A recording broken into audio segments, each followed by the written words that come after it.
Bakit po mahalagang tumahimik minsan? There are 3 reasons. 3 dahilan bakit kailangan minsan mabuti din tumahimik. Sometimes it is important to be silent. Amen?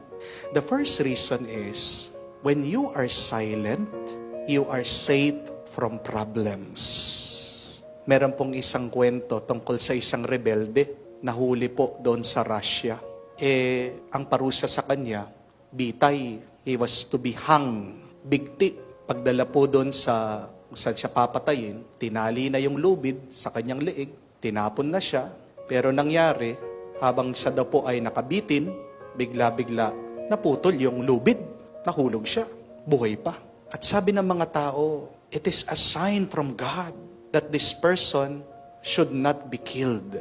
Ito ay sinyalis, ito ay tanda galing sa Diyos. Ibig sabihin, hindi pa talaga oras para siya ay mamatay. At pinardon siya ng pong hari. Kaya lang, ito pong rebelde, nung siya ay inaalis na, nung siya ay dinadala na sa selda, papakulong na lang, napakayabang daw po.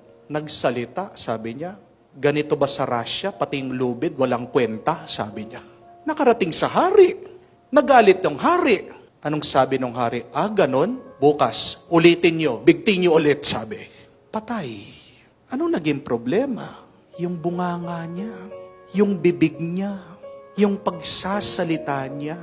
Kung tumahimik lang siya, de sana ligtas siya, de sana buhay pa siya. How many times in our life, because of our speech, because of our talking, we get into trouble? We experience it a lot. At pinapaalala ito ng libro ng Proverbs. Sabi po niya, whoever keeps his mouth silent, whoever keeps his tongue, keeps himself out of trouble. Ano yung alam nating kasabihan? Less talk, less mistake. Pero hindi pa natin natutunan yan. Amen? Marami sa atin, maiingay, talkative. Pero tingnan niyo po, anong pinagmumulan ng away? Yung salita. Kasi yung salita na ipapasa-pasa. At pag napasa yan, nag-iiba ng kahulugan, nag-iiba ng pagkakaintindi. Kaya nga, mahalaga minsan, tumahimik ka na lang para ligtas ka, para walang problema. Amen? The second is, when you are silent, you are powerful. When you are silent, you are wise. When you are silent, you are strong. Pansinin niyo po, kamukha ikaw ay nakasakay sa bus, sa jeep. Merong maingay, nagwawala, nakikiaway. Anong reaksyon ng mga tao? Ay, bakit ganyan naman siya? Parang walang pinag-aralan. See? Pag maingay ka, anong ibig sabihin? Wala kang kontrol sa sarili mo. Ang mga tahimik, disiplinado. May kontrol sa kanilang sarili. Mahihina yung mga maiingay. At tandaan niyo po ito, pag nag-iingay ka, meron kang nasasabi na hindi mo naman dapat sabihin. Pag nalaman ng ibang tao yan, gagamitin pa nila laban sa iyo. Amen? Kaya nga, sabi nila, pag meron kang plano, pag meron kang pangarap, wag mo sasabihin kahit kanino. Amen?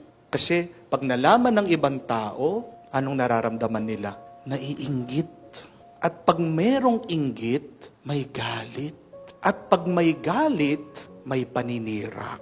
Ano po ang sabi din ng Book of Proverbs? Napakaganda. Even a fool who keeps silent is considered wise. When he closes his lips, he is deemed intelligent. Mas maganda yung tahimik ka na lang kasi gagalangin ka ng mga tao. Pero kung ang ingay-ingay mo, napakahirap galangin ng taong yon. Amen? Kung gusto mong maging mas malakas, kung gusto mong maging mas matalino, marunong, learn to keep your mouth shut. Learn to be silent. Dahil alam naman natin ang kasabihan, deep water is silent. Clear water runs deep. Yung malinis na tubig, malalim yan. Pero yung mababaw na tubig, maingay yan. Di po ba? Pag maingay ang isang tao, mababaw lang. Pero pag tahimik yan, anong ibig sabihin? Malalim mag-isip, maraming karunungan. Iyan yung malakas, may control sa kanyang sarili. But third and lastly, it is important to be silent sometimes. Why? Because you become closer to God. Tandaan niyo po yan. Hindi ka mapapalapit sa Diyos kung maingay ka. Ano ang sinasabi sa Biblia? Mababasa niyo po ito. In the book of Exodus, it is written, "The Lord will fight for you.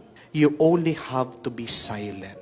Paglalaban ka ng Diyos, tumahimik ka lang.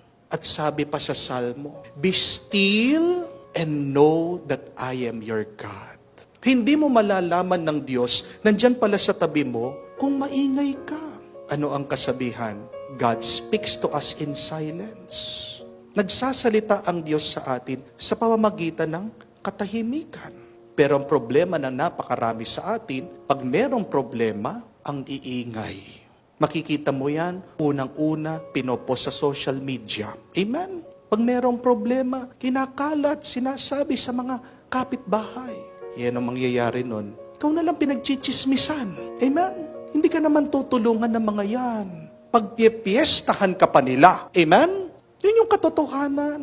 Pag meron kang problema, tumahimik ka. Dahil tandaan mo, ang Diyos ang magtatanggol sa iyo, ang Diyos lang ang tutulong sa iyo.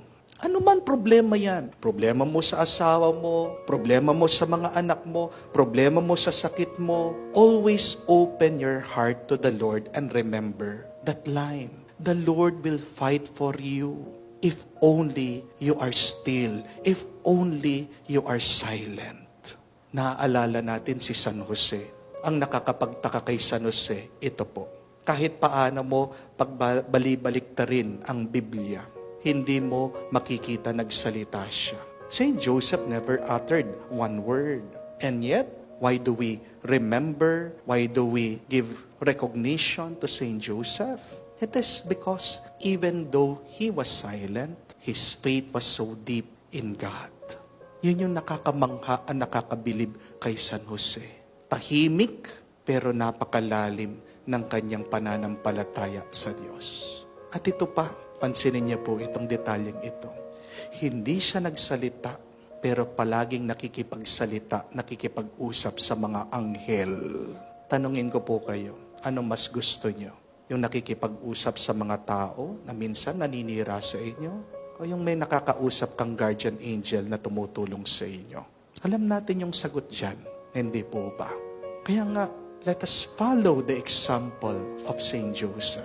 Na pag meron kang problema, pag meron kang mabigat na pinagdadaanan, tumahimik ka lang at makipagsalita ka, makiusap ka sa Diyos sa pamamagitan ng mga anghel mo.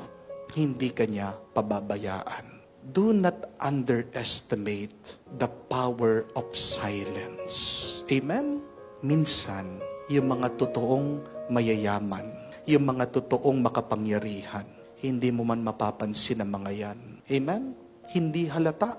Pero tingnan mo, yung mga nagsusuot ng mga mamahalin na damit, yung mga nagsusuot ng alahas, na mga magagandang hikaw, nagme-makeup, nakala mo mukha ng clown, no?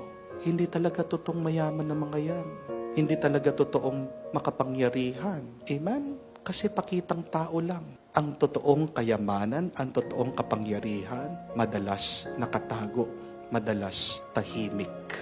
Do not underestimate the power of silence. May kapangyarihan sa pagiging tahimik.